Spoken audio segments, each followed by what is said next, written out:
good morning. So, natapos na kaming kumain. Kanina pa. Tambay-tambay lang kami doon sa ano. So, yan. Kahapon, ano bang araw ngayon? Linggo.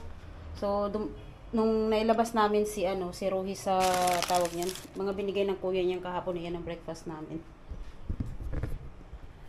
So, nung labas namin si Rohi sa hospital, din ako nag-vlog that time kasi nandito yung kuya niya at saka yung pamangkin niya na panganay. Pagdating namin, naka-prefer na silang mag-lola. Kasi dito pala natulog yung apo niya. Kaya, yan.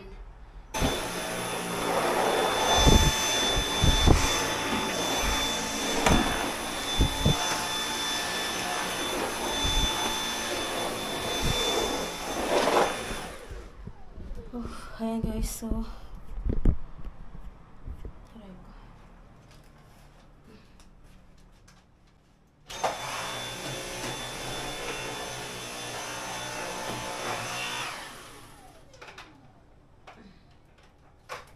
basta yung araw-araw na vlog natin halo-halo na guys, totoo lang. Asa tinan mo yung dalawa ko doon, oh. Patingin nyo.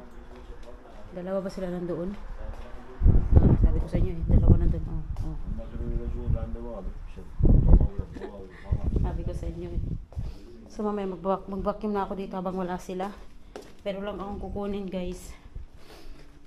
Makalat pa yung kwarto namin, of course. Sabi ko sa inyo, makalat pa eh. So, yan ang labahin ko. Doon yung labahin ko. So, may napansin ako ditong binili ng asawa ko. Asan yun? Ito. This is a water gun. Plastic lang siya guys. Hindi siya yung hindi siya yung tawag nito. Bakal. Saktong-sakto mamaya. Pag nakapagsalang ako ng labahin, tuyo na rin yung mga, yung mga tawag nito. Yung mga nilabahan ko doon. Ayan, try natin to. Dito talaga bumulwak yung tubig kasi 'di ba hindi siya makalabas doon. So dito siya lumalabas. So kailangan talaga to ng lock una. Tapos lock din dito para naka-intact talaga yung tubig. Okay naman siya, maganda naman siya gamitin. Pero yun nga, kailangan talaga ng lock yan. So ito na, inumpisahan ko na yung aking bell paper stuff. Ay, Diyos ko. Yan.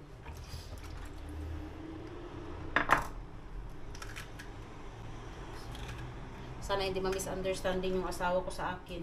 Kasi talaga ang pinakayo ko talaga guys is yung alam mo na, hindi naman sa gusto ko sana yung tawag nito, yung part doon sa amin lang talaga mag-asawa, hindi yung napapasok ng biyanan ko, nakikita niya, mga alam mo yun. Kasi kaya yun yung pinakita ko kanina, lumapit siya sa akin, sabi ko pa, saan mo nalaman? Sa kwarto daw, kasi nasa kwarto siya eh. Talagang nakakalkal talaga niya guys. Dati okay lang sa akin dati, kaso nga lang may mga bagay kasi na nakikita niya doon, tinatanong niya. Tatanong siya ng tanong, ikaw naman sagot ka naman ng sagot, tapos pag yun na. Kung maaari, mayroon din kahit konting privacy man lang, yun naman ang gusto ko eh, konting privacy man lang. Pero yung kagaya nung papasok siya bigla-bigla sa kwarto namin, na hindi ko makatok, sinabi ko na sa kanya yun. Sinabi ko na parang awa mo naman, nandito man o wala yung anak mo, kumatok ka. Ganun. Kasi ang sagot niya sa akin kasi noon is, sabi naman niya, wala naman yung anak ko, ganun. Bakit kailangan nandyan yung anak niya bago niya kasi parang alam mo yun, ako nga hindi nga ako makapasok-pasok sa kwarto niya, maliban na lang kay kukuha ko ng gamot na wala sa akin. Ganun, talagang pumapasok ako, pero di ako basta-basta pumapasok, hindi ako nagkakalkal kung nakikita ko doon sa amin, hindi. Ayaw ko talaga yung ganun, kahit sino. Ewan ko lang sa inyo guys, pero ako talaga ayaw ko yung ganung ginagawa niya. Ano mo yun? Lahat na lang siya, parang curious siya sa lahat ng bagay ba. Sana sa mga ganyang bagay na lang, yung sarili na lang niya. Wala namang problema kung tutusin, kaso nga lang, yung nga, parang napaka unrespect para sa akin ba. Basta yun lang yung pakiramdam ko guys, napaka-insecure ko talaga diyan sa sa biyanan ko. Siguro, aminin ko na lang sa inyo guys, yung alam mo yun, wala akong dito sa, sa bahay na tututulang. Nafe-feel ko talaga yun, yung magreklamo man ako or magalit man ako, reason ko man yung ganito, parang unreasonable lahat yung reason ko kung ba't ako ganyan sa kanya. Kaya yan na siguro, yan siguro yung pinaghuhugutan ko palagi na parang useless naman yung pagsilbihan sila tapos ganyan yung nangyayari.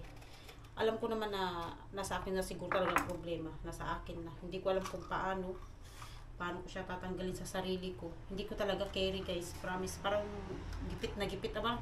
Parang unfair ang buhay. May galay. Kasi, ayan, for example, binili ko yung vacuum na yan. Sino bang gagamit niyan? 'Di ba ako? Para kanino? Sa amin. Sino magbe-benefits? Kami. 'Di ba? Pero hindi yan nabili ng asawa ko, na pera lang niya.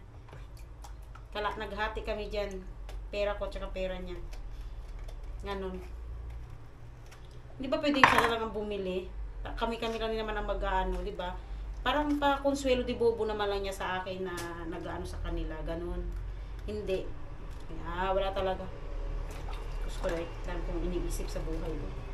Yun na siguro yung dahilan kung bakit ako ganito palagi araw-araw. Yung wala akong ano ba, yung parang freedom sa puso.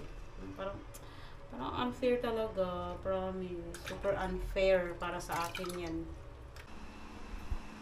Nasapian na yata yung asawa ko, tingnan nyo.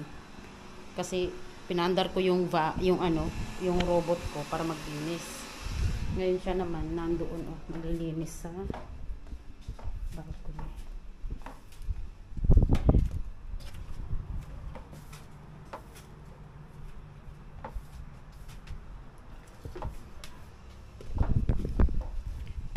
Naboring na yan siya. Kaya ako mag-rest na rin ako, tapos ako magluto. So, yung labahin ko, inaantay ko. Ganyan lang talaga kami sa bahay minsan. Minsan pag sinisipag ako, nakikita ko ng asawa ko na super busy talaga, yung parang pagod na. Minsan siya na rin, naglilinis na rin siya. Kasi, meron siyang 10 days na free days. Kasi nga, diba, na hospital siya. So, bigay yun ng company sa kanya. So, may rest day siya na 10 days. So, yun. Naboring na siya. First day pa lang yan, guys, no? First day pa lang yan. Good luck naman sa kanya. Ay, Diyos ko eh. Ayan, guys. So, may bisita kami and gumawa ko ng sutlach. Yung ginawa ko na chorba kahapon, di ko kasi nilagyan ng pampalasa. So, kunting asin lang. Then, ginawa ko siya ng sutlach. Ayan, oh. Kita nyo, guys. Sutlach. Nilagyan ko siya ng gatas. Tsaka asukar. Lagay ko sa freezer kasi sabi ng asawa ko mas masarap daw pag malamig. And then, hindi ko na ipapakita sa inyo, guys, yung mga bisita namin kasi nga ayaw naman kasi nila. Yan, ganyan, oh. Nandun sila, oh. Nandun sila, diba? Oh, padaan lang natin konti. Ayun. Hirap talaga pag hindi talaga open sa mga kagaya nila na nagbo-vlog ka, diba? Pero minsan okay naman, minsan hindi din. So, maya-maya, kasi nga, diba, alam niyo kung ba't may bisita, gawa ng, diba nga, naoperahan yung asawa ko ng kidney stone. Kaya, ugali talaga nila dito pag mga ganyan pinupuntahan. Minsan kami din, aside from tawag ng tawagan nila, mag-get well soon, ganun talaga sila ka-caring. Pag may mga sakit, mga ganun. Tapos, yun. And, mamaya, isa-serve ko na yung sutlach. Baka uwi na sila. Tapos, mamaya, pag nakaalis na sila, kakain na rin kami. And then, yun. Kasi yung ginawa ko kayo ng bebe. Ito. Pakita ko na sa inyo, guys. Bago ko end yung aking vlog. Ayan. Kita nyo. Ayaw na nga ko dito. Ayan siya. Ito. Ayan. Ayan na siya. Medyo maputi siya. Kasi nga, konti lang nilagay kong tomato sauce. Ay, tomato paste. Dapat mapula yan siya. Pero ang gagawin ko mamaya, magano ako ng yogurt. Nalagyan ko siya ng bawang. And then, magano ako ng butter with paprika. Ayan, para maging ano siya. Lagyan ko yung butter, tsaka paprika, tsaka konting tomato paste para mag-red siya. Yun ang isa-serve ko mamaya sa dinner namin. So, dito ko natatapusin yung aking vlog. And thank you so much, guys.